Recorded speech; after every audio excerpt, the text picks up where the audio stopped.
Fever get Maisha Hines-Allen. The Wings get Damiris Dantas and a second-round pick.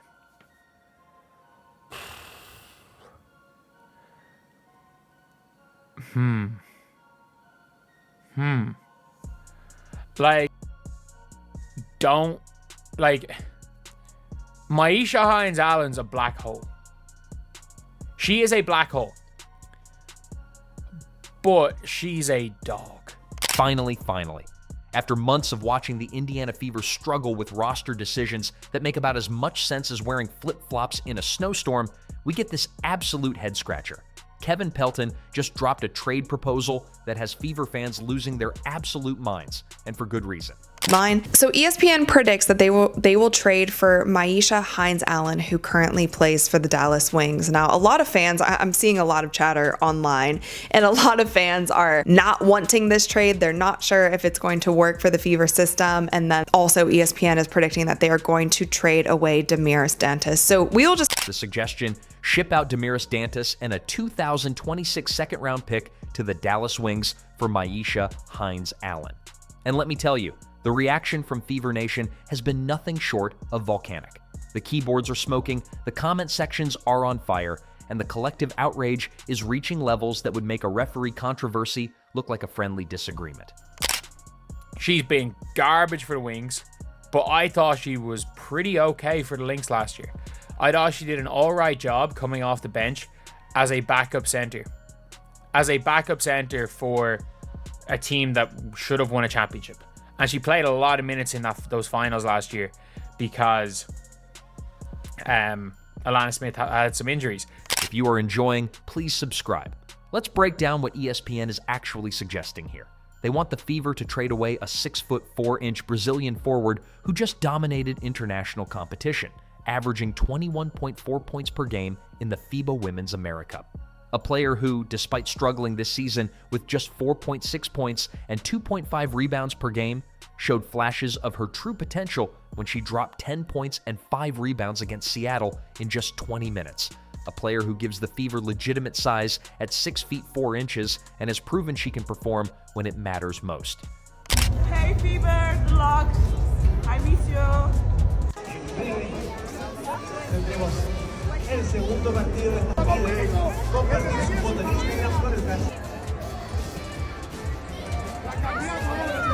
In return, they want to bring in Maisha Hines-Allen, a 6'1" forward who lost her starting job in Dallas back in June and is averaging 6.3 points, 5.2 rebounds, and 2.8 assists this season. Now, don't get me wrong, Hines-Allen is a solid player. She won a championship with the Washington Mystics in 2019. But let's be real about what this trade actually represents. Trading away size for less size. I genuinely think that this is if you have no intention of playing Damiris Dantas, I think this makes the team better. I don't hate it. Like, maybe Hines-Allen could be plausibly on the move. They're getting Maddie Seegers back. After shooting 36% of threes last season, played between the Mystics and the Lynx, she's down to 30% since Hines-Allen is a career 35% shooter. Improvement should be expected. Look, nobody's pretending Dantas has been setting the world on fire this season. Her 26.5% shooting from three-point range is rough, especially considering she's a career 34% shooter from beyond the arc. She's been inconsistent, averaging just 12.3 minutes per game and looking lost at times in the Fever system. But here's the thing that ESPN and all these analysts seem to be missing. The woman just proved she still got it. This Indiana Fever season just got weirder. So Dantas, she's from Brazil.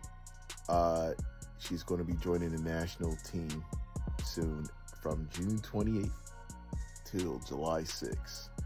So she's going to miss 4 to 5 games.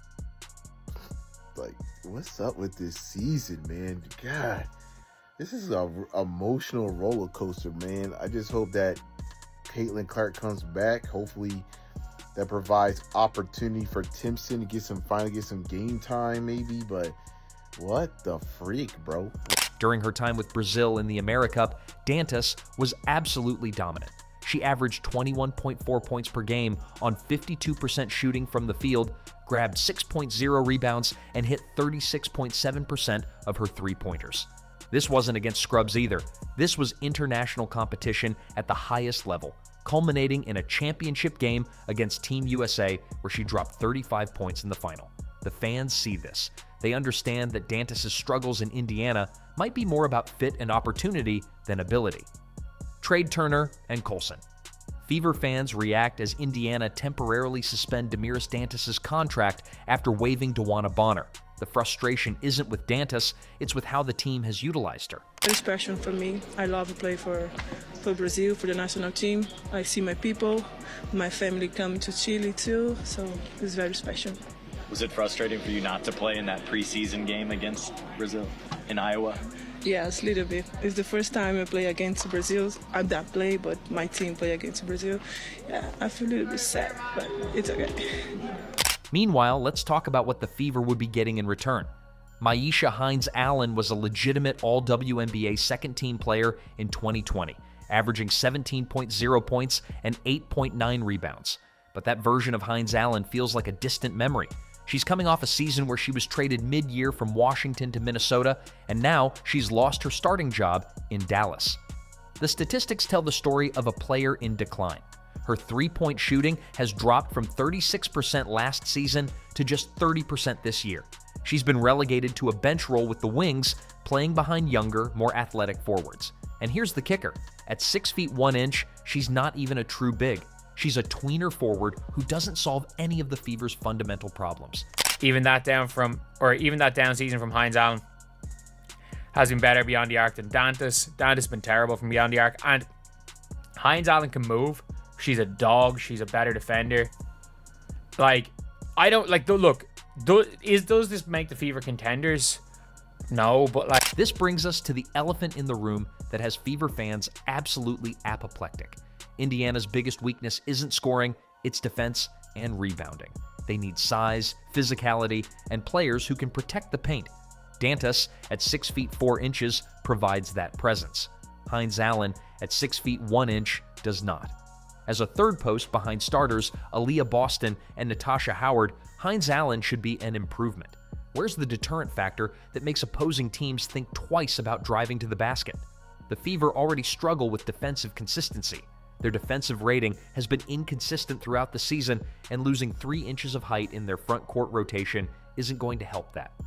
Fans understand this basic basketball principle, even if the so-called experts don't. Damiris Dantas didn't touch the court. That is somebody who she played really well coming back from the national team play, and then she started struggling, and then the Indiana Fever brought in Chloe Bibby. So is Chloe Bibby somebody who will be replacing Damiris Dantas in the rotation? It seems like the Fever are heading in that direction, or they're at least trying it out. They're seeing if Chloe Bibby can be that person to step up and maybe take some more of Damiris Dantas minutes, which is unfortunate in a sense because Dantas has given us some amazing games this season. Let me paint you a picture of what the Indiana Fever actually needs.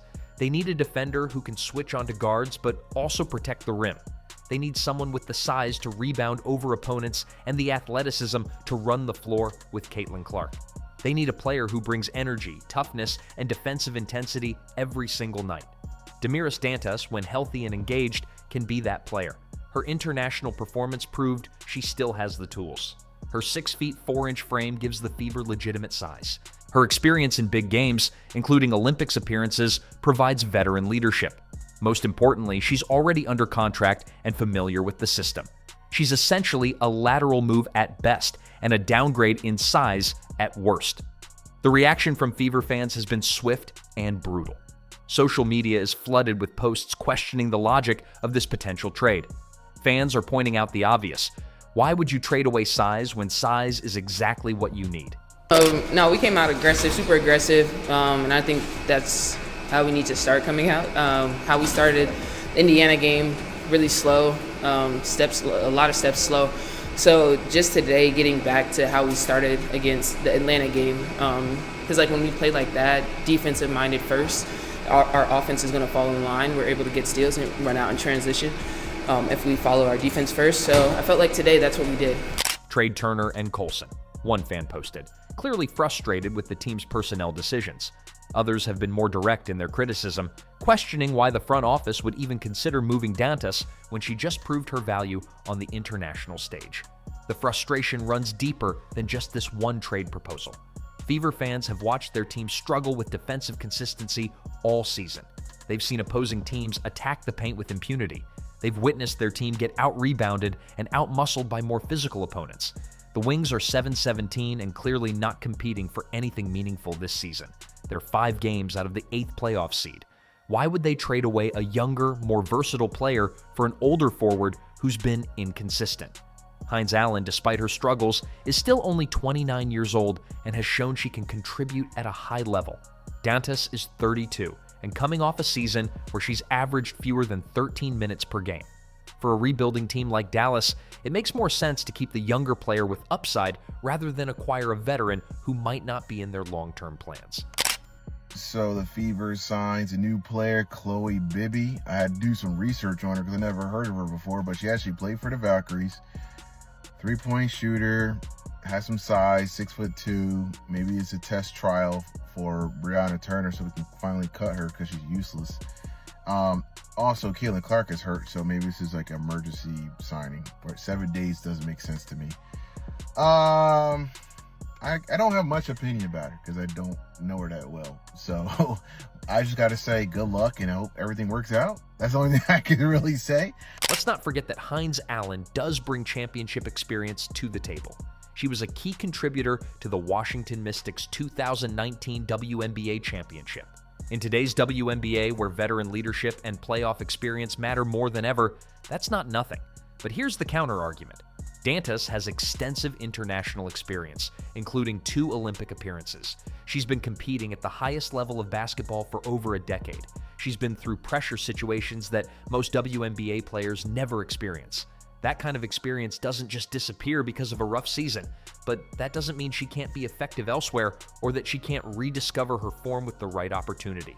The international performance should be a wake-up call. When Dantas was featured prominently and given the chance to showcase her skills, she dominated. When she's relegated to garbage time minutes in a system that doesn't maximize her strengths, she looks pedestrian. The solution isn't to trade her away, it's to find ways to better utilize her talents. So guys, Damiris Dantas had been one of the best players for Brazil in America. Damiris Dantas has been hooping. She's been absolutely hooping up to this point. And honestly, like, she's been looking like she's been okay this year. She showed up in shape. Let's look beyond the surface level statistics that everyone loves to throw around. Yes, Dantas is shooting 26.5% from 3 this season. Yes, her minutes are down. Yes, her production has been inconsistent. But context matters. In the games where Dantas has played meaningful minutes this season, she's shown flashes of her potential. Against Seattle, she scored 10 points and grabbed 5 rebounds in just 20 minutes. Not less. Meanwhile, Hines-Allen's numbers, while better on paper, come with context too.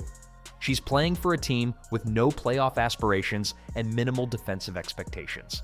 How will those numbers translate to a Fever team that's trying to make a legitimate playoff run? To our team is such a different viewpoint than AB, certainly. Her ability to stretch the floor, to use her in pick and pop, to defend, multiple looks. She's experienced. And she could play inside, outside. We're going to miss using her as a complement to AB because it does give opponents such a different look. We're going to miss, her. She leads by example. She doesn't make a lot of mistakes. She goes out there and she continues to make big shots for us and make impacts for us. And so we're going to miss her. Here's what really has Fever fans up in arms: the defensive implications of this trade. Indiana already struggles to protect the rim and control the paint. Losing Dantas' 6 feet 4 inches frame and replacing it with Hines-Allen's 6 feet 1 inch frame makes those problems worse, not better. The WNBA is becoming increasingly physical. Teams are attacking the paint more aggressively. Rim protection and interior defense are at a premium. Trading away size in this environment is basketball malpractice, and Fever fans know it. At the end of the day, This trade proposal represents everything that's wrong with modern basketball analysis. They're right to question the logic. They're right to demand better from their front office. Damiris Dantas might not be having the season anyone wanted, but she's still a 6'4" forward with international experience and proven ability. Trading her for a 6'1" player who doesn't solve any of the team's fundamental problems would be a mistake of epic proportions. The Fever suck. They suck. And I mean this. The Fever might win the Commissioner's Cup. I mean this. The Fever on any given game can beat anybody.